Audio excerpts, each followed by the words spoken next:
Me friends and ఫ్యామిలీతో సరదాగా బయటకు వెళ్ళటానికి కారు లేదా అయితే వెంటనే ఈ నెంబర్కి కాల్ చేయండి. నమస్తే, వెల్కమ్ టు సుమన్ టీవీ. నేను మీ విష్ణు. ప్రస్తుతం నాతో పాటు Andhra Pradesh Telangana regional rural bank employees association president Brungi Ravikanth గారు ఉన్నారు. వారితో మాట్లాడి గ్రామీణ బ్యాంకుల విభజన ప్రక్రియకు సంబంధించిన పూర్తి సమాచారాన్ని వారి మాటల్లోనే తెలుసుకుందాం. సార్ రవికాంత్ గారు నమస్తే. సార్ విష్ణు గారు నమస్కారం అండి. సార్ రవికాంత్ గారు, ఈ గ్రామీణ బ్యాంకుల విభజన ప్రక్రియకు సంబంధించిన ఏర్పాట్లు చాలా శరవేగంగా సాగుతున్నాయి. వరంగల్ కేంద్రంగా 2 తెలుగు రాష్ట్రాల్లో కార్యకలాపాలు నిర్వహిస్తున్న ఆంధ్రప్రదేశ్ గ్రామీణ వికాస్ బ్యాంకుకు ఇక నుంచి తెలంగాణతో సంబంధాలు కూడా తెగిపోనున్నాయి. సో ఎందుకంటారు గ్రామీణ బ్యాంకులకు సంబంధించిన విభజన విలీన ప్రక్రియలను అసలు మొదలు పెట్టారు? ఈ విభజన ప్రక్రియ సమాచారంలోకి వెళ్లే కంటే ముందు గ్రామీణ బ్యాంకుల వ్యవస్థ గురించి కూడా ఒక 2 నిమిషాలు మనం చర్చించుకుంటే వీక్షకులకు కూడా గ్రామీణ బ్యాంకుల వ్యవస్థ పైన ఒక అవగాహన ఏర్పడే అవకాశం ఉంటుందండి. భారతదేశంలో 1975 2 అక్టోబర్ 1975 నాడు ఈ గ్రామీణ బ్యాంకులు ప్రారంభమైనాయండి.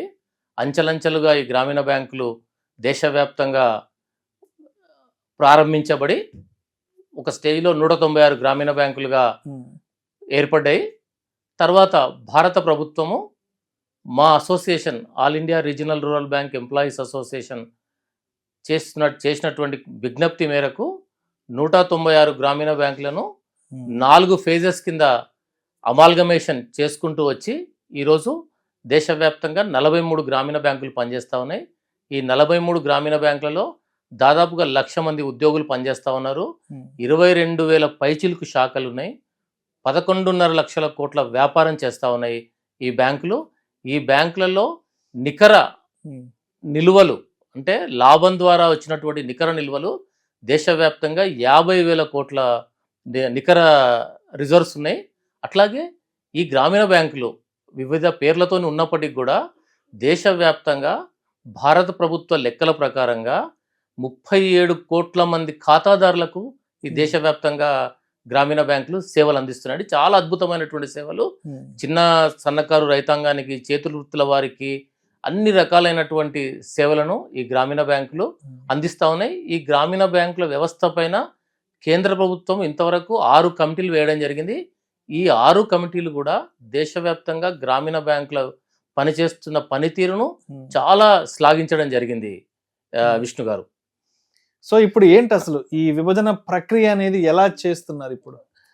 అయితే ఇప్పుడు ఇంతవరకు 3 ఫేజెస్ కింద 196 గ్రామీణ బ్యాంకులు 43 గ్రామీణ బ్యాంకులుగా రూపాంతరం చెందినాయి. కేంద్ర ప్రభుత్వము ఈ మధ్యనే ఒక రాష్ట్రానికి ఒక గ్రామీణ బ్యాంకు ఉండాలనే ఒక పథకాన్ని తీసుకురావడంతో ఇప్పుడు దేశవ్యాప్తంగా 43 గ్రామీణ బ్యాంకులు 28 గ్రామీణ బ్యాంకులుగా మారబోతున్నాయి. దీనిలో భాగంగానే మన ఆంధ్రప్రదేశ్ గ్రామీణ వికాస్ బ్యాంకు ఉమ్మడి ఆంధ్రప్రదేశ్లో ఉన్నప్పుడు 5 బ్యాంకుల విలీనం ద్వారా ఏర్పాటైన ఈ బ్యాంకు 2 రాష్ట్రాల్లో పనిచేస్తూ ఉంది. గ్రామీణ బ్యాంకు చట్టం లోపట 2 రాష్ట్రాల్లో ఒక గ్రామీణ బ్యాంకు పనిచేసే అవకాశం లేదు. కాబట్టి ఇప్పుడు ఈ ఒక రాష్ట్రం ఒక గ్రామీణ బ్యాంకు ఏర్పాటయ్యే క్రమం లోపట ఆంధ్రప్రదేశ్ గ్రామీణ వికాస్ బ్యాంకు తెలంగాణలో ఉన్నటువంటి శాఖలను, తెలంగాణ గ్రామీణ బ్యాంకులో ఉన్నటువంటి తెలంగాణ శాఖలను కలిపి ఒక నూతన బ్యాంకుగా ఏర్పాటు చేయడానికి కేంద్ర ప్రభుత్వం సన్నద్ధమైంది. దాంట్లో భాగంగానే ఈ ఆంధ్రప్రదేశ్ గ్రామీణ వికాస్ బ్యాంక్ విభజన ప్రక్రియ జరుగుతుంది.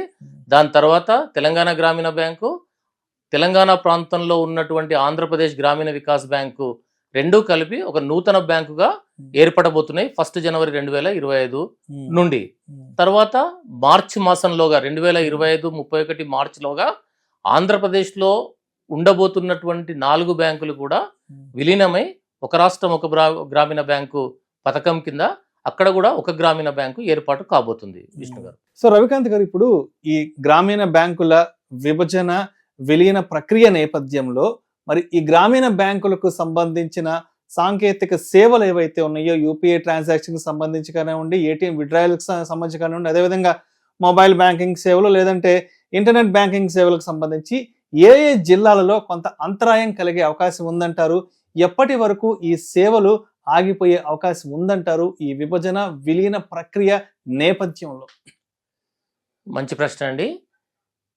ఈ విభజన మరియు విలీన ప్రక్రియలో భాగంగా తెలంగాణ ప్రాంతంలో ఉన్నటువంటి పాత 10 జిల్లాలు అంటే ఎంటైర్ తెలంగాణ లోపల, ఆంధ్రప్రదేశ్లో విజయనగరం, విశాఖపట్నం, శ్రీకాకుళంలో పనిచేస్తున్నటువంటి ఏపీ గ్రామీణ వికాస్ బ్యాంకుకు సంబంధించిన 3 జిల్లాల లోపల మీరు అన్ని సేవలు కూడా 28, 29, 30, 31 డిసెంబర్ ఈ సంవత్సరం 28, 29, 30, 31 ఈ 4 రోజులు ఈ సేవలన్నీ నిలిచిపోని ఉన్నాయండి. 1 జనవరి 2025 నుంచి పూర్తి స్థాయి లోపల ఈ సేవలన్నీ కూడా అందుబాటులోకి రానున్నాయి. సో అయితే ఇప్పుడు ఈ ఇన్ఫర్మేషన్ అందరికీ తెలియదు కాబట్టి మరి ఆ బ్యాంకులకు సంబంధించిన ఖాతాదారులకు మీరు ఏం చెప్పాలనుకుంటున్నారు?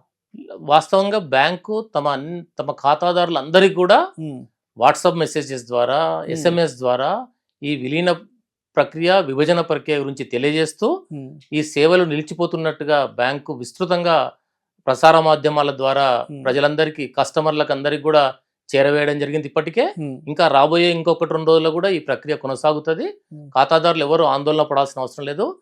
ఎవరైతే ఎమర్జెన్సీగా డబ్బులు అవసరం ఉంటాయో, చాలా అత్యవసరంగా ఉన్న వాళ్లకు వారి ఖాతాలు ఏ బ్రాంచ్ లో ఉన్నాయో ఆ బ్రాంచ్ కు వెళ్తే వారందరికి కూడా 10,000 రూపాయల చొప్పున వాళ్ళ ఖాతాలో బ్యాలెన్స్ ను పరిశీలించిన తర్వాత 10,000 రూపాయలను వారికి ఇమీడియట్ గా ఆ సంబంధిత బ్రాంచ్ లో ఉన్నటువంటి సిబ్బంది వారి ఖాతాకు ఖర్చు రాసి ఇవ్వాలని బ్యాంకు నిర్ణయించిందండి. అయితే ఇప్పుడు ఈ సేవలకు సంబంధించిన అంతరాయంపై ఎవరికైనా అర్థం కాకపోయినా ఆ దగ్గరలో ఉన్న వాళ్ళకి ఎక్కడైతే ఖాతా ఉందో ఆ బ్యాంక్ వెళ్ళి అడిగితే దానికి సంబంధించిన పూర్తి సమాచారం కూడా ఇస్తారు బ్యాంక్ వాళ్ళు. ఎవరైనా ఖాతాదారులు తమకి ఎలాంటి సందేహం ఉన్నా కూడా తమకు సంబంధించిన బ్రాంచ్ శాఖకు, ఏ శాఖలో వాళ్ళ ఖాతా ఉంటే ఆ శాఖకు వెళ్తే పూర్తి స్థాయి సమాచారాన్ని మా సిబ్బంది వారికి అందజేస్తారు. వారికి అర్థమయ్యే రూపకంగా కూడా తెలియజేస్తారు. ఈ ప్రక్రియ వల్ల బ్యాంకింగ్ సేవలు ఇంకా విస్తృతమవుతాయి. 1/1/2025 నుంచి ఇంతవరకు సపోజ్ ఆంధ్రప్రదేశ్ గ్రామీణ వికాస్ బ్యాంకు వాళ్ళు ఉంటే మన ఆదిలాబాదు, నిజామాబాదు, కరీంనగర్, హైదరాబాదు, రంగారెడ్డి ఈ జిల్లాల లోపల ట్రాన్సాక్షన్స్ చేయలేకపోతుంటివి. అదే తెలంగాణ మొత్తం ఒక బ్యాంకుగా మారి, ఆంధ్రప్రదేశ్ మొత్తం ఒక బ్యాంకుగా మారినప్పుడు పూర్తి స్థాయి రాష్ట్ర స్థాయిలో ఏ మూల నుంచి ఏ మూలకైనా ఈ ట్రాన్సాక్షన్స్ చేసుకునే అవకాశం ఏర్పడుతుంది. కాబట్టి ఇది ఒక మంచి కార్యక్రమం కొరకు జరుగుతున్న దాని ప్రక్రియ కాబట్టి ఖాతాదారులు కూడా మా అందరికీ సహకరించాలని చెప్పి మీ ద్వారా విజ్ఞప్తి చేస్తా ఉన్నామండి. సో అదేవిధంగా ఇప్పుడు ఈ ఉద్యోగులకు సంబంధించిన పంపకాలు అసలు ఎలా ప్లాన్ చేశారు? ఈ ఉద్యోగులకు సంబంధించి ఇప్పుడు పూర్తిగా ఇప్పుడు తెలంగాణకి సంబంధించి ఎంతమందిని ఇక్కడ సెపరేట్ చేయబోతున్నారు, ఏపీకి సంబంధించి ఎంతమంది సెపరేట్ చేసి పంపించబోతున్నారు? వాస్తవంగా ఆంధ్రప్రదేశ్ గ్రామీణ వికాస్ బ్యాంకు 493 శాఖలు తెలంగాణ ప్రాంతంలో పనిచేస్తా ఉన్నాయి. బ్యాంకు భారత ప్రభుత్వ ఆదేశాల ప్రకారంగా ఆంధ్రప్రదేశ్ గ్రామీణ వికాస్ బ్యాంకు తెలంగాణ ప్రాంతంలో పనిచేస్తున్న వాళ్ళ కొరకు, ఆంధ్రప్రదేశ్లో పనిచేస్తున్న వాళ్ళ కొరకు ఆప్షన్స్ అడగడం జరిగింది. దాని ప్రకారంగా 561 మంది సిబ్బంది తెలంగాణ ప్రాంతంలో పనిచేస్తున్న వాళ్ళు ఆంధ్రప్రదేశ్ వెళ్ళడానికి తమ ఆప్షన్ ఎక్సర్సైజ్ చేసుకోవడం జరిగింది. Thank you sir. Thank you so much Brungi Ravikanth గారు. థ్యాంక్ యూ అండి విష్ణు గారు. Thank you. గ్రామీణ బ్యాంకుల విభజన, విలీన ప్రక్రియకు సంబంధించిన పూర్తి సమాచారాన్ని మా సుమన్ టీవీ ప్రేక్షకులకు మీరు అందించారు. Thank you so much. Thank you అండి.